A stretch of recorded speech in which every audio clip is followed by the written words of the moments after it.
बाजार के साथ आज फिन निफ्टी एक्सपायरी के दिन भी बाजार में मुनाफा वसूली देखने को मिली। इसी के साथ सेंसेक्स निफ्टी गिरावट के साथ बंद हुए। सेंसेक्स 389 अंक गिरकर 71,892 पर बंद हुआ तो निफ्टी 76 अंक गिरकर 21,666 पर। आज सबसे ज्यादा बिकवाली इंफ्रा एफएमसीजी शेयरों में रही। फार्मा एनर्जी मेटल इंडेक्स आज बढ़त पर बंद हुए। आइए मार्केट का हाल हम समझते हैं अपने सहयोगी सुमित से। तो सुमित, बताइए आज बाजार के हाईलाइट्स क्या रहे? देखिए, आज फिन निफ्टी की एक्सपायरी थी तो भारतीय बाजारों में थोड़ी सी वॉलेटिलिटी आपको दिखाई पड़ेगी। हालांकि वॉलेटिलिटी निफ्टी फ्रंट पर थी। निफ्टी बैंक एक तरफा गिरावट के साथ ही कामकाज करता हुआ दिखाई पड़ा। स्लाइटली रिकवरी आई निफ्टी में, हायर लेवल दिखाए भी, लेकिन फिर वापस बिकवाली ऊपरी स्तरों से। Mid cap index, small cap index गिरावट में थे। एक समय में 1800 शेयर दबाव के साथ कामकाज कर रहे थे। स्लाइटली रिकवरी वहां पर भी आई, लेकिन फिर भी दबाव के साथ ही mid cap index, small cap index कामकाज करते हुए दिखाई पड़े। आज स्टार था मेटल, स्टार था फार्मा। जोरदार तेजी फार्मा सेक्टर शेयर में देखने को मिली। इसके अलावा केमिकल शेयरों में खरीदारी थी, लेकिन अदानी समूह रादर आज वहां पर भी लोअर लेवल से अच्छी रिकवरी आते हुए दिखाई पड़ी। लेकिन बाकी मेजरली ऑटो में प्रेशर प्रिवेल कर रहा है। अभी भी आईटी में थोड़ा बहुत प्रिवेल कर रहा है प्रेशर। बैंक्स में दबाव था। तो इस तरह से एक मिला जुला सा कामकाज रहा, लेकिन जानकार मान रहे कि अभी कोई खास प्रेशर नहीं है। प्रॉफिट टेकिंग कह सकते हैं कि एक बढ़िया तेजी हम ऑलरेडी देख कर आए भी हैं।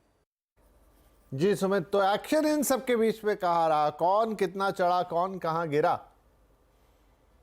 तो आज एक फार्मास्यूटिकल का दिन था, तो सबसे ऊपर निफ्टी के टॉप गेनर्स में आपको डीवी स्लैब भी दिखाई पड़ेगा। करीब करीब 4000 के ऊपर स्टॉक कामकाज करते हुए। अदानी समूह से अदानी पोर्ट 3% तेजी, फार्मा से ही सन फार्मा और कोल इंडिया 3% तेजी यहाँ पर भी आते हुए दिखाई पड़ी। गिरने वाले शेयरों में आयशर मोटर 3.5% नीचे, M&M करीब 3% नीचे, अल्ट्राटेक सीमेंट 2.5% नीचे और LNT करीब 2.5% के आसपास बिकवाली यहाँ देखने को मिली। मिड कैप में आलोक इंडस्ट्रीज न्यूज फ्लोज के बीच में 20% सर्किट लगा। सन फार्मा एडवांस 10% ऊपर, लेमन ट्री करीब 10% ऊपर और ग्लेनमार्क लाइफ 9% का उछाल यहाँ देखने को मिला। NLC इंडिया गिरने वाले शेयरों में 4% नीचे, 360 करीब 4% नीचे, टीम ली 3.5% नीचे और बालाजी एमाइन 3% के आसपास बिकवाली यहाँ देखने को मिली। फार्मा का दिन था तो लुपिन, बायोकॉन, ग्लेनमार्क, ग्लैंड सबके सब जोरदार तेजी के साथ आज बंद होते हुए दिखाई पड़े। जी सुमित, बहुत शुक्रिया इस मार्केट अपडेट के लिए। Infra capital goods, mid cap, IT और बैंकिंग स्पेस में पैसे बन सकते हैं, ऐसा कहना है कैरलियन एसेट मैनेजमेंट के फाउंडर विकास खेमानी का। उन्होंने आगे कहा कि वे 3 से 4 साल के लिए फार्मा सेक्टर पर बुलिश है। निवेशक इस सेक्टर में पैसा बना सकते हैं।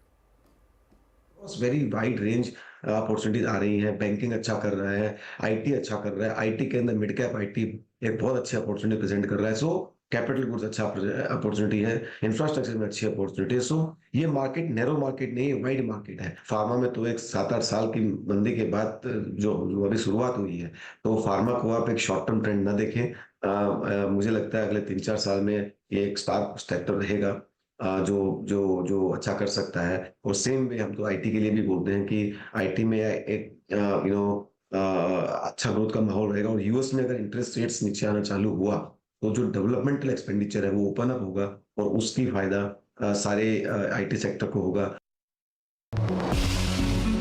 आपको सबसे पहली सक्सेस कहाँ मिली? काफी लेट स्टेज पे वो मैंने इन्वेस्ट किया, लेकिन वो लेट स्टेज में एंट्री के बावजूद एक बहुत ही इनिशियल एक सक्सेस मिला था। इन्फोसिस। आपकी एग्जिट स्ट्रेटजी क्या होती है? आपने इतने मल्टी बैगर्स बनाए। मेरे हिसाब से सबसे बड़ा स्टॉप लॉस यही है कि जिस दिन आपको जो हम बोलते हैं चिंक्स इन द आर्मर दिखना शुरू हो, तब वो एक टाइप का एक फंडामेंटल स्टॉप लॉस वहीं पे बनाना चाहिए। आप कितना मार्केट को आउट परफॉर्म कर पाए तब आप मानते हैं कि तब मैं अपने आप को सक्सेसफुल मानता हूँ? मेरा ऐसा मानना है कि अगर 15 to 20% का अगर एक रिटर्न्स का अगर रेंज कर सके, उससे आई थिंक सेटिस्फाइड रहना चाहिए। कभी ऐसा हुआ है कि आपने जिस लेवल पे बेचा है उससे ज़्यादा प्राइस पर आपने री एंट्री की हो? हाँ, किया है। टाटा एलेक्सी में लिया भी था, एग्जिट भी किया अच्छे एक रिटर्न्स पे, और कई सालों के बाद वापस उसमें री एंट्री भी मिली और फिर एक अच्छा रिटर्न बनने के बाद एग्जिट भी किया। आपकी कोई मिस्टेक स्टॉक मार्केट में जो आपको फ्रेश